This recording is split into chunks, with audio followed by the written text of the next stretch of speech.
Okay, finally. Confession time. Let me get comfortable. All right, so here's the truth. I almost didn't post this again. So the other week, my mentor said to me, if you delete another message, I will never listen to any of your messages ever again. He didn't look at me and say that it was a voice note, but I could just imagine the intensity. I felt him. I felt it. It landed in my spirit, in my soul. And I was just like, okay. And I had to check myself. Of course, he was frustrated, but he was right. What was I doing? He could see what I was doing. I was deleting, rewriting, re-recording. And so he was calling me out. But more importantly, he was calling me up. And actually, I'm really, really grateful. You know who you are if you're watching this. I'm so grateful. Thank you. Sometimes we meet people or we attract people into our lives to help us to elevate into the version that we're, or closer to the version that we're meant to be. And I've realized that I've been selfish in not utilizing my gifts. So his calling out was a calling up for me to let go of the need to control, let go for this need for perfectionism, and just show up, just be. The truth is, I actually started this channel about, 6-7 months ago. I should be embarrassed to even say that, but if you look on my channel, you will see the video posted 7 months ago. Popular YouTuber Dodash had us 40-plus-year-olds all excited, all revved up. She was like, if you're 40 plus, if you're 50 plus, get your ass on YouTube. If you're pretty, get your ass on YouTube. If you're whatever, get your ass. She was making all these videos. And it was a call to action. And I jumped on it. I posted. And then I ghosted. I didn't post again. I got nervous. Sometimes that can happen. You know, when you get that dopamine kick, that dopamine hit, and it feels like you've done what you said you were going to do because you've done part of it or because you've spoken about it. And that's the kind of trap that we get caught up in. And that's what I fell into. So here I am, just showing up. And a beautiful, beautiful quote that I love is a Hausa proverb that says, he who waits for the moon to fall into his hands will wait forever. And I'm done waiting. I'm done waiting for clarity, for the perfect time, for my hair to lie flat, which will never happen.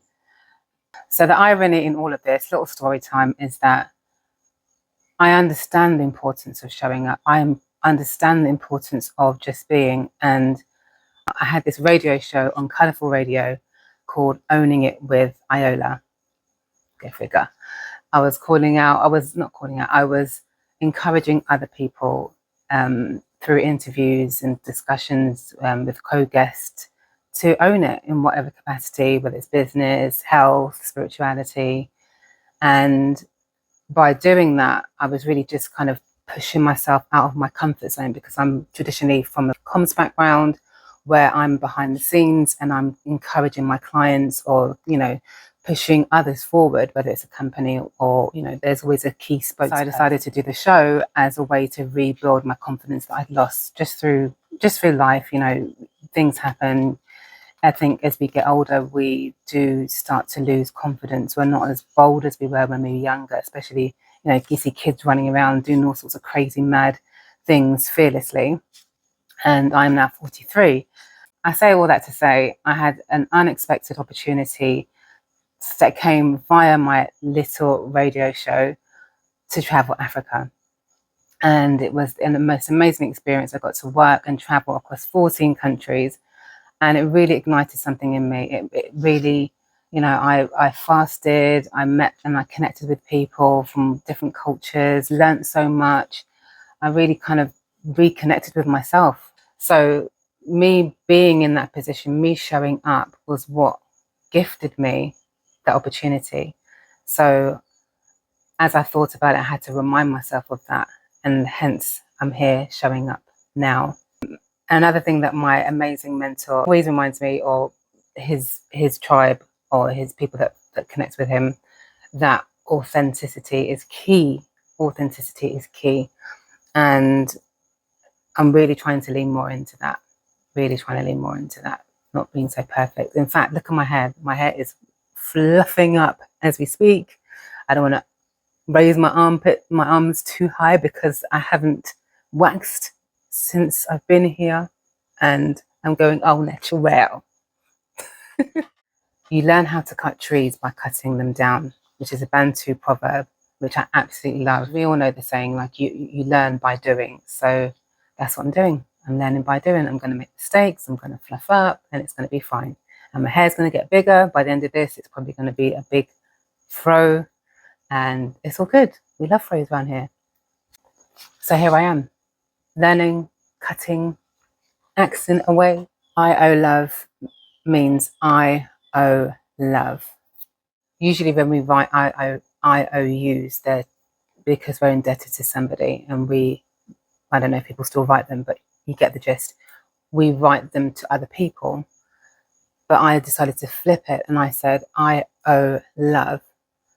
And that love is self-love. That love is the love for me first, because as we know, if you don't love yourself, you can't love anybody else. So this concept, this channel, I.O.Love, is a personal love letter to myself. It's a love letter to my inner child. It's a love letter to my former self, myself of yesteryear, even last week, and also to the woman that I'm becoming, and any other person, woman, young lady, even men who this resonates with.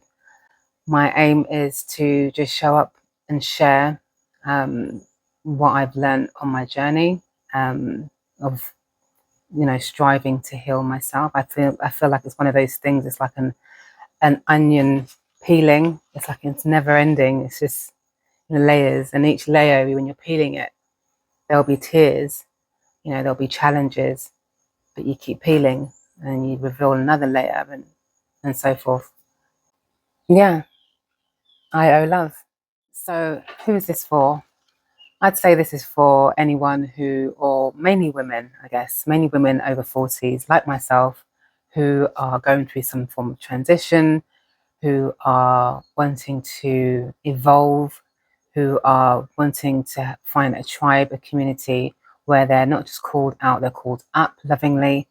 And yeah, they're into wellness, they're into movement, they are into just being the best version of yourself. I know it sounds so cliche,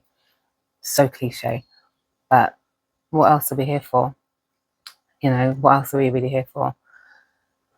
Some people, I think it's quite easy to hide in humility, a false sense of humility, downplaying yourself, downplaying your talents, downplaying who you truly are, who you truly came here to be. And I know for myself, I've done that for a very long time, but no more, because I just know that the challenges, the down periods, the losses can't be in vain. So here I am, a recovering perfectionist, showing up, and this is I.O.Love, and this is just the beginning. So if you like what you've heard, you're feeling my vibe, my energy, then you know what to do. Subscribe, whatever it is that they say. Subscribe, like, share. If you like it, leave me a comment. If you want to hear more, write me a comment. For me, it's more about connectivity than followers and popularity. It's not what I'm here for. I'm here to really grow, shift, evolve, and hopefully impart some wisdom, and hopefully inspire other people in some shape or form. So yeah. All right, we're finished now. So I'm going to go. I did it.